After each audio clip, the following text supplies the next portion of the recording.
to be professionals. Students were going to be professionals, for example, in public relations, in marketing, in communication projects. So information is what we share, but we are not sure if our audience is going to decode or is going to receive.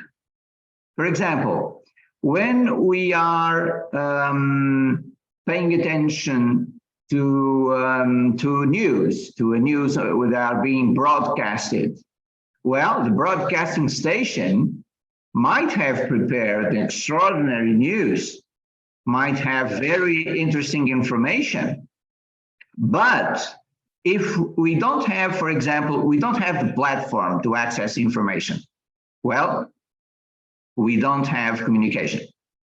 If we don't have, for example, possibilities to decode that information, let us imagine that I'm watching, for example, I don't know, a Chinese broadcasting station, and I don't understand Chinese.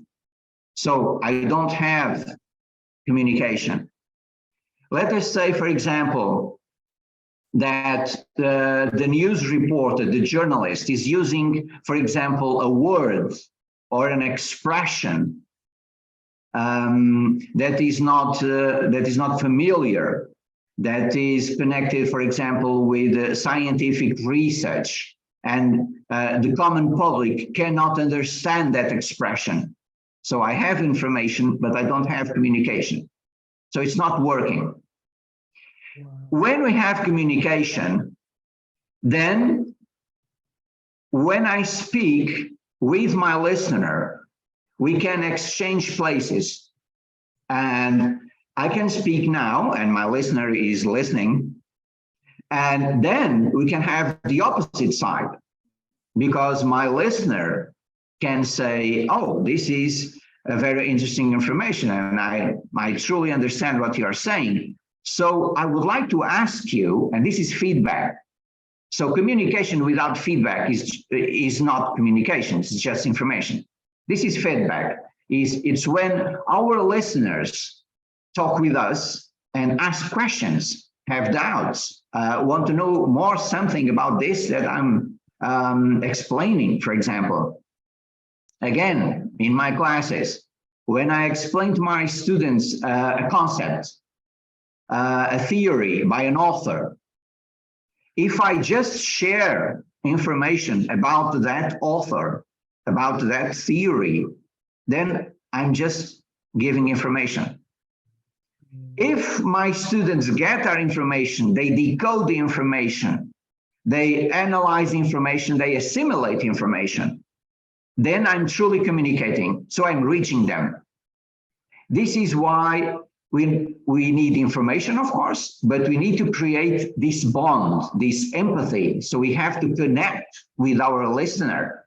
And if we don't connect, our message can be the most important message in the whole world, but it won't reach our listener, because sometimes our listener, well, it might not be interested, it might be distracted, it might not have the time. For example, if I'm, for example, when I'm watching the news, well, the news reporter takes, for example, 3 minutes to explain what happened with a car crash.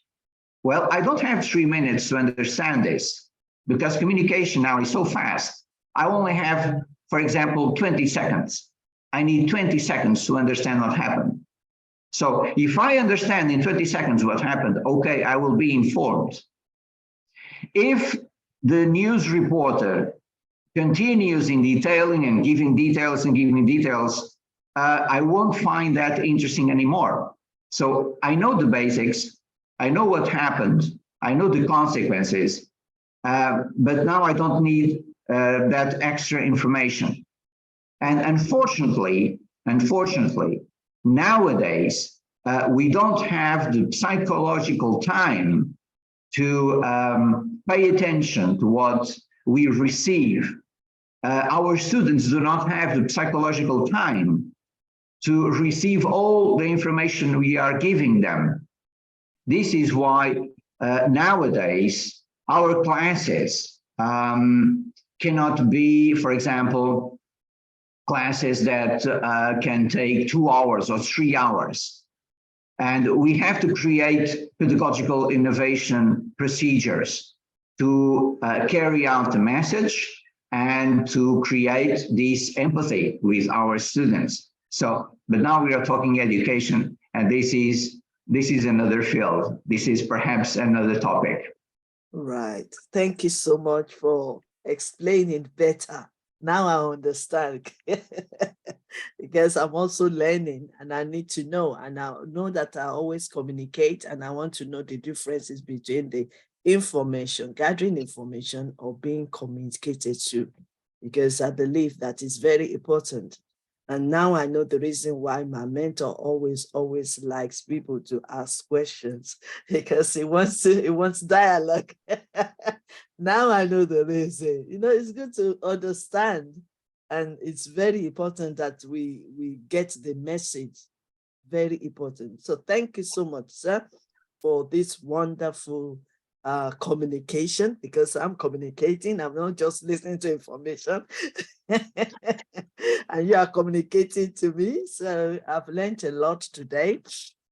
And I hope to be working more on it. And please, we would like to call you back to continue where you stopped today, because I always tell my leaders, my mentors, my trainers, my teachers, my coach, that whenever you share with us, you can just quickly pause. It's just pause. We do today, we put comma, and then the next time you come, sir, you're going to continue with your conversation. And I believe by that time, it could be during the conference when everybody will be on the platform, or it could be on the face of other platform like what we're doing today. I have seen a lot of people writing and feeding us back. One of them says, great teaching from a great teacher. So I believe that is, they are listening and they are learning as well. Another person said he's really touched. He's learned a lot from your teaching today as well as myself as well. I have learned a lot from you, sir. So thank you for joining us today, and thank you for accepting our invitation, and thank you for being prompt in joining us today, and we've really learned from you.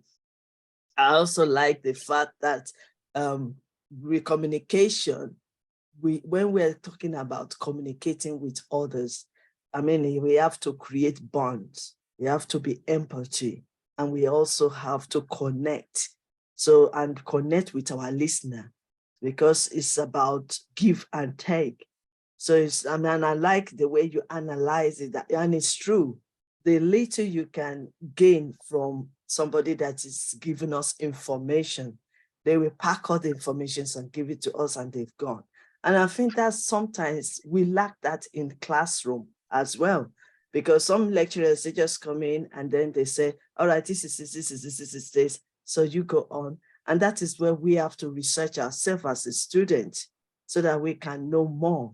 But when you communicate, it's easy for us to ask questions. It's easy for us to clarify what we've heard.